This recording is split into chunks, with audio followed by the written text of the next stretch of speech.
Pro-Life Coalition. Let's welcome Pastor Stephen Broden.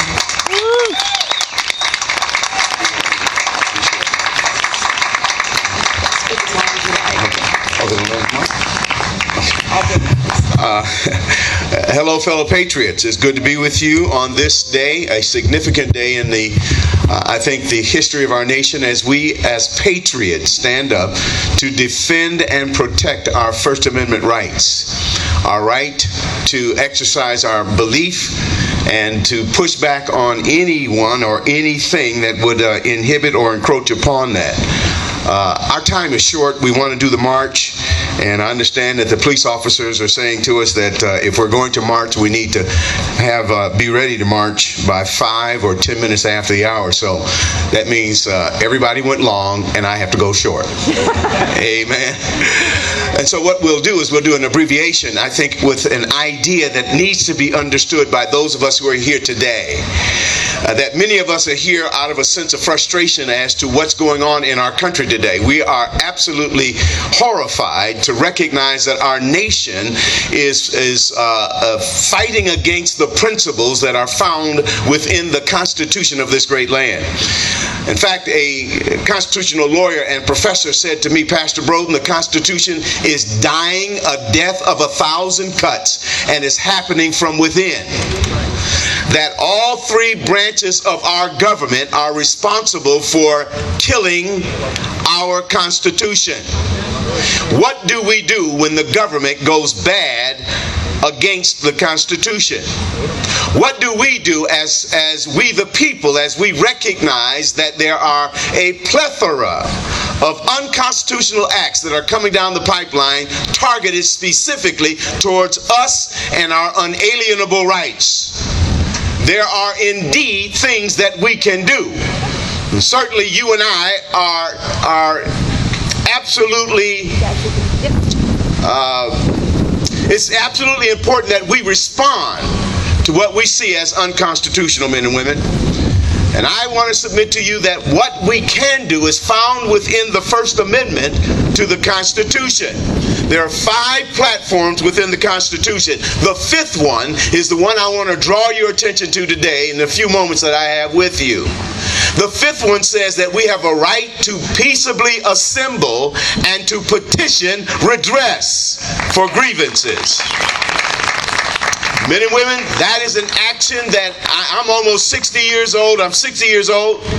And I have not seen at any time in my lifetime where we the people have petitioned our government for grievances. It is a constitutional act. It is a constitutional duty. It is our responsibility. It is our stewardship to do so if in fact we're going to protect the liberties that are guaranteed to us in the Constitution.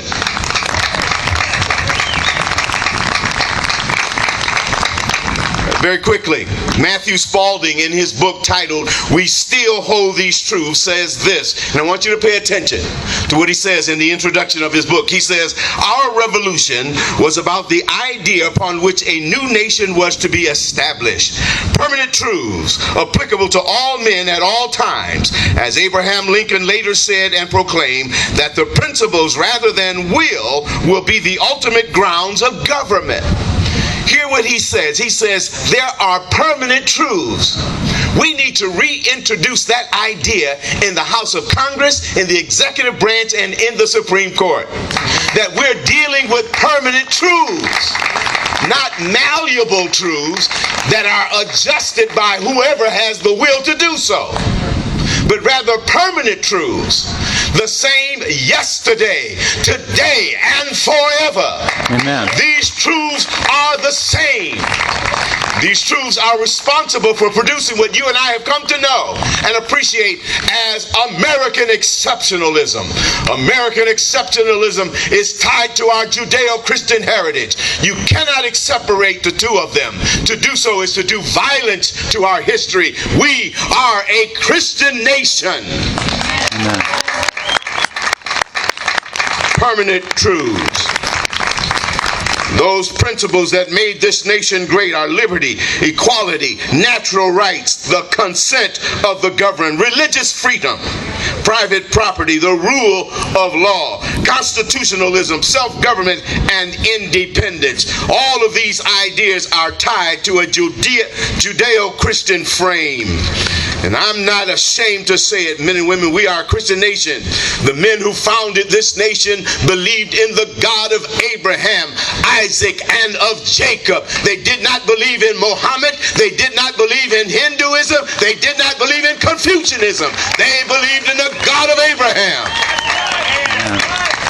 Men and women, we ought to be proud to say that, because those ideas made this nation great.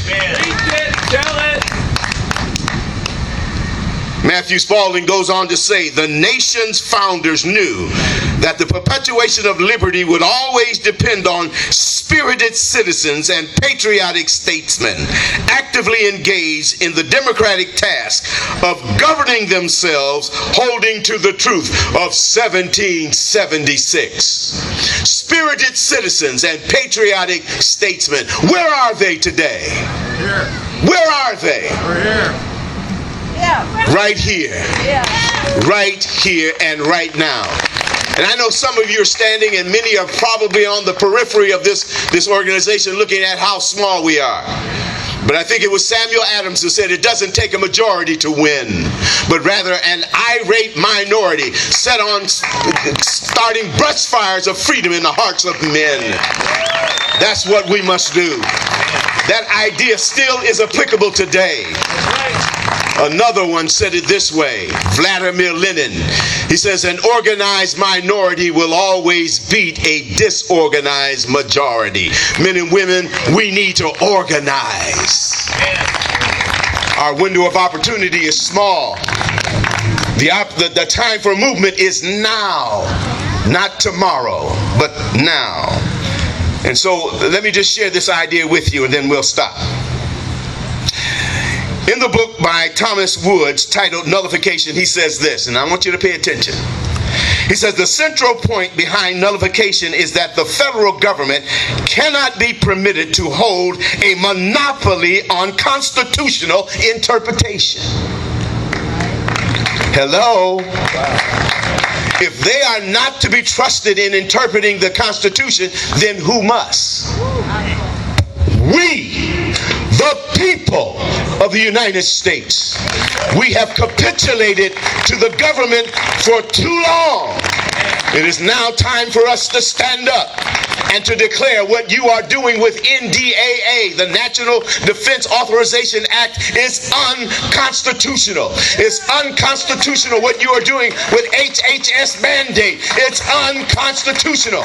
It's unconstitutional, Judge Roberts, what you did when you legislated from the Supreme Court that this Obamacare was law, and you went beyond your enumerated, limited duties specified within the Constitution. It is time for us to stand up, men and women. This is not a time for us to sit on the couch, wringing our hands, talking about, oh, if somebody would do something. You need to do something. Amen, brother. It's time for us to stand up and to petition this government for redress. What is redress? Redress is a remedy for a wrong or an ill that has been perpetrated against we, the people. We have listed over 50 violations, unconstitutional acts that this government is involved in. And it will go through if we don't stand up and stop them. Men and women, they are targeting our liberties. They are targeting our religious rights. We must stand up, and we must stand up now. Not tomorrow, but right now. We must do it. He goes on to say this. The Constitution, after all, is only a piece of paper. It cannot enforce itself. Checks and balances among the executive and legislative and judiciary branch are permanent features of the Constitution and provides little guarantee of limited government, since these federal branches can simply unite against the independence of the states and the reserved rights of we the people. He is saying that Constitution means nothing if we don't enforce it. Every one of our elected officials stood up and raised their right hand and swore to protect the Constitution from domestic and foreign enemies. And they are not doing it. And if they don't do it, we need to demand redress. Demand redress. And if they don't respond, we go right to the capital of Alabama and the capital of Texas and say to our Attorney General and to our government, it is unconstitutional, these acts, and we want you to nullify them. Nullify them now.